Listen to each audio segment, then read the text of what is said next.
Well, hello everyone and welcome back to another video of the F1 22 Driver Career Mode with Red Bull, episode number 40 today for the Australian Grand Prix of Season 3, round number 3. If you missed the previous episode at Jeddah, uploaded last Thursday, I recommend you go and check that out. And of course, subscribe if you're new to the channel. See plenty more F1 22 Driver Career Mode videos as they come out. R&D wise, now if I remember from AlphaTauri, and it seems that the same upgrade path for Red Bull. I think that's just them being late. The Cope Masters being lazy in the R&D tree. As we got a failure, so we haven't got enough R&D points. We're going to have to unpurchase the DRS upgrade, which we need to for one of the rear downforce upgrade, repurchase the major upgrade, and then repurchase the rear DRS upgrade after practice. So yes, and it gets a little bit worse. Mercedes have jumped us. I'm not too concerned about them because at the moment neither driver really has shown up. But then of course we've got Ferrari, who haven't been showing up this entire time since Leclerc won that championship in season 1. As well, and Alpine still the 5th fastest team on the grid, but it is close between the top 6 teams. Williams catching up to Alfa Romeo there. So we're going to jump to qualifying here. Australia isn't the best track for me, I'm not going to lie. I've never really actually won anything here. And well, okay, some information. We've lost oil pressure. Looks like a leak somewhere in the system. We're on standby for the time being until we can patch it up, I'm afraid. Yes, another failure at the start of qualifying, but anyway, first lap good enough for P10. As well, in the top 12, Albon actually there in the top 12, so somebody out of the top 16s isn't performing to where they should be. But obviously everyone's going to be improving at the end of the session. Overcast conditions might suit the car a little bit with the cooler temperatures and the soft tyres. We're 10th and a bit up on Ocon through Sector 1. Sector 2, I used to hate Sector 2 around this track, but now it seems it's where I'm fastest against the AI, because it is just flat out. I mean, it is just one corner effectively. You can see we've gone purple in Sector 2.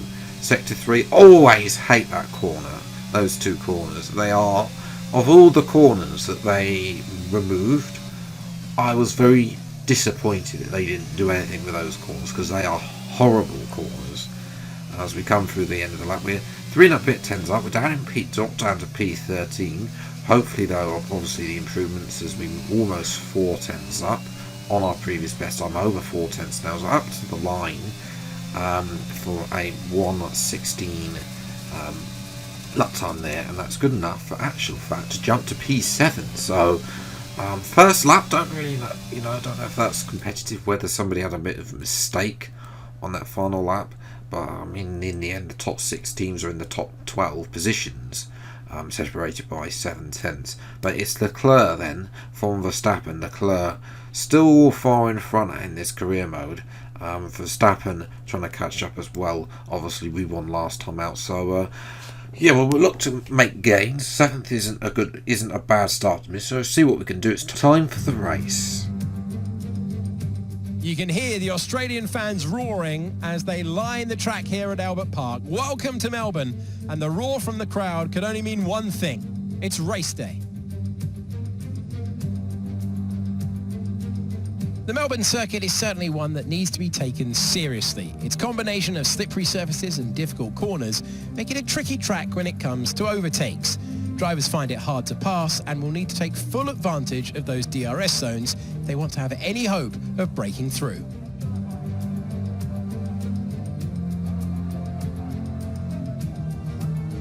Off the back of a fantastic qualifying session, it's time to see how our starting grid looks like for today's race. Fantastic effort from Charles Leclerc yesterday, and it's put him on pole, edging out Max Verstappen, who will start from P2.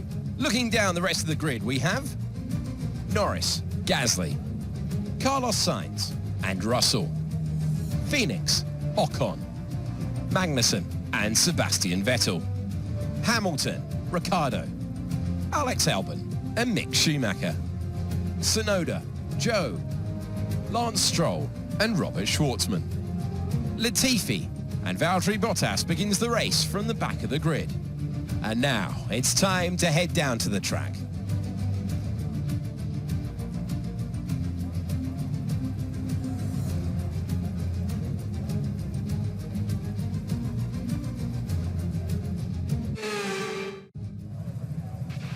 Okay, now that we've got some good points on the board, let's continue this form and aim for another top 10 finish. That's the plan, Mark. I'm learning for a little bit more than that. Podium, potentially. We'll have to wait and see. Race strategy. I did think about medium to soft, but it's slower. So it's soft to medium for today's race. And obviously we're going to lower that fuel limit as well to get the advantage through Sector 2. It's 5 lights then for the Australian Grand Prix. And after a bit of a hold, away we go. Initially, not a great start actually. Russell gets a great start on one of the Avataris. I think that's Gasly. We're going to try. Oh, Norris has gone straight on there. We've gained up to P4 as Sainz, and I think that was Gasly got holed up by Norris, just completely locking up, and just going completely straight on, and oh so close. For Norris coming straight across us basically, and straight across about 3 cars. He's a replay on board with the 4-year-old there. I mean, he tries to go down the inside, just brakes up, just can't turn, and then has to step out a bit, and that's bad news for him. As Sainz now is getting past Russell, so Mercedes not looking great. As well, we're now chasing after Gasly, who's up to P3.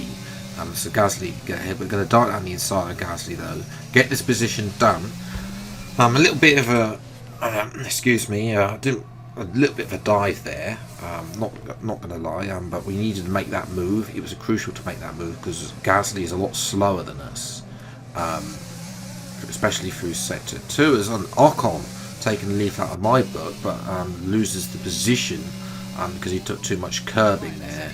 Back to Russell. We're coming in the pits then. You'll land up 6. Leclerc not got great race space compared to ourselves, and Verstappen and I are both coming in now. Hopefully, can we jump Verstappen in the pits? That would be lovely. 2.2, a great stop by the Red Bull at the team, and we've jumped him. That is a great stop. Verstappen, Alpine, a slow stop there. We're going to come out behind Norris after his earlier Spinala. Verstappen comes out behind Zhou Guanyu. That's going to be horrible for Verstappen, who's going to lose time. And there is Charles Leclerc around the outside into turn 1. A little bit on the grass there. Leclerc will come back at us though. We're going to deploy what ERS we have left all the way down this second DRS straight and up to turn 3 and retain what is now the lead of the Grand Prix. And somewhere else going side by side is George Russell with Sebastian Vettel. Vettel on the move on those medium compound tyres compared to Russell's much slower hards, who's gained out of Gasly. I think had a slow stop, which is right behind both of these. Got held up in the pits annoyingly for him. As Vettel now is having a lovely move on similar to what Sainz did on him earlier, and is moving up the position as Valtteri Bottas is out of the race with an engine failure in the Aston Martin as well. Not that it was actually any close to getting any points whatsoever. Aston Martin, not a great car, very much at the back in this career mode. And that unfortunately was the race. Leclerc, a little look there, nothing really doing for him. As I say, it was like Jeddah again, where as soon as I got into the lead and overtook him, Leclerc, yes, still was there. As you are going to be chased up to the line, but it is a second race win in 2 races, 2 in a row. That is definitely good. Beaten Leclerc though, but he obviously a second Red Bull 1-2 in a row, so we're going to be far out in front of the constructors as well. But the important thing is we did beat Leclerc. Fastest lap was good compared to Leclerc, but you know, obviously the pace on the mediums just fell off compared to Leclerc. But Leclerc didn't have an answer. He didn't have that overwhelming pace that he needs to be able to re-overtake me. and that's what probably cost him a second race win in 3 races today. As well, Mercedes will be disappointed, and you know there's quite a gap now between 3rd place Verstappen and 4th place Hamilton as well. But we've closed the gap to 11 points, so we'll look to continue this good form at Imola, which is a good track for me. You know, we've won at two tracks. I mean, Jeddah's always been a bit of an unknown, and then you know Australia, not a good track for me, historically speaking, in career mode, but yet we've managed to be able to do it. McLaren having another shock of a race, only Ricciardo getting P10. That result has dropped McLaren down to 6th place. So, you know, the top 6 is still very fine, and then obviously the bottom 4 teams.